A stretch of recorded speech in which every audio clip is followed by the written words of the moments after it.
All right, today we're going to cover direct and inverse variation, which is not a real difficult topic, but it's one that we need to know how to deal with in pre-calculus. When I talk about direct variation, it is very simply a linear, well, often a linear expression, y equals kx. And k is what we call the constant of variation. It's the number we need to know to do anything with this equation. All right? And so the way this is often phrased in a problem is it says if y varies directly as x. Now, it's not always an x. They could say if y varies directly as x squared. If that's the case, it would be y equals kx squared, like that. Now, what if they flip it around and they say if x varies directly as y?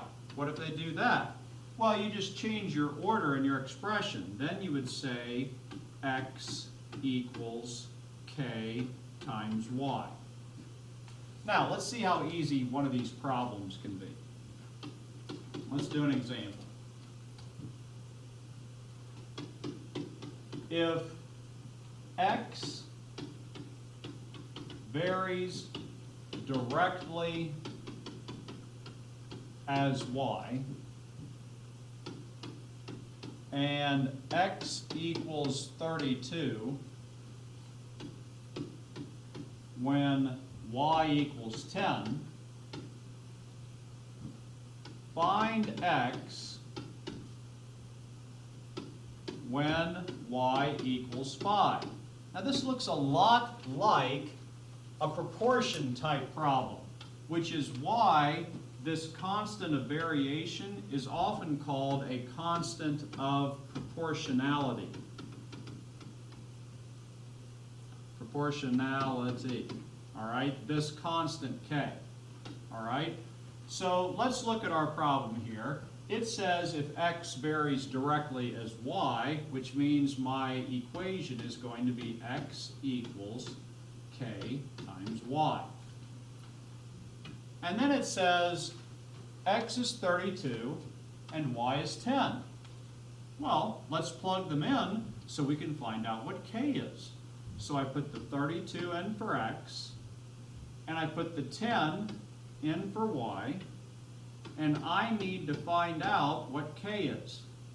So I've got this very simple algebra equation, 32 equals 10k, and I can solve it for k. So I, solve it for k, reduce my fraction, and I have that k is 16/5.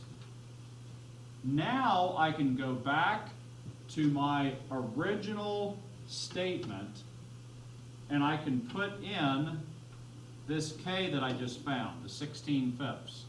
So now I have x equals 16/5 times y. Now that I know my constant of proportionality, I can answer the question that says find x when y equals 5. So now I just put the number 5 in, and I have that x equals 16/5 times 5. I can put the 5 over 1, the 5's cancel, and my answer is 16. It's a very easy process. When you are doing these, I want you to make sure that you are using this statement, and then after you find your k, you are rewriting your statement this way so that you learn how to use direct variation. Now, I wanted you to notice that this one says if x varies directly as y. All right? If it would have said if y varies directly as x, remember, that would just become y equals equals kx. And if it is a linear expression where these are both y's and they're not squared, it doesn't matter too much the location of where they are, but you really should learn to follow this order. If x varies directly as y, you write it like I did here. If y varies directly as x, you write it like this. Now, what about inverse variation? Well, the good news is it's all the same idea, it's just that my equation is a little bit different. Instead of y equals kx, if it is inverse variation, it's y equals k divided by x. All right? This would be when they say if y varies inversely as x. If it says that, you would write it like this right here. All right? So let's do an example of that.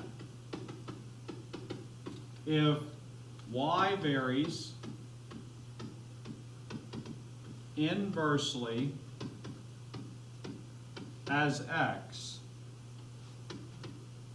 and y equals 21 when x equals 3, find y when x equals 9. All right?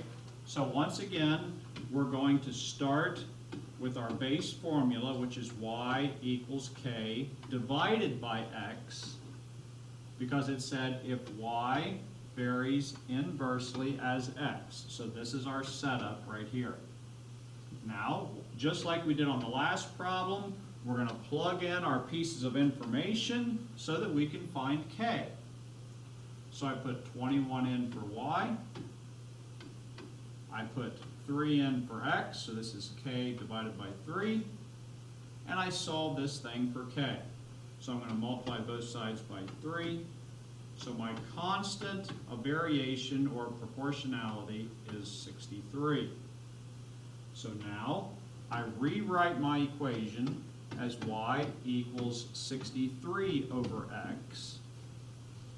And now I can work out the problem. Find y when x equals 9. So I put the 9 in for x. Y equals 63 over 9. So the answer is 7.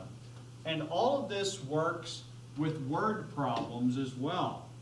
I want to just show you how to set up a word problem.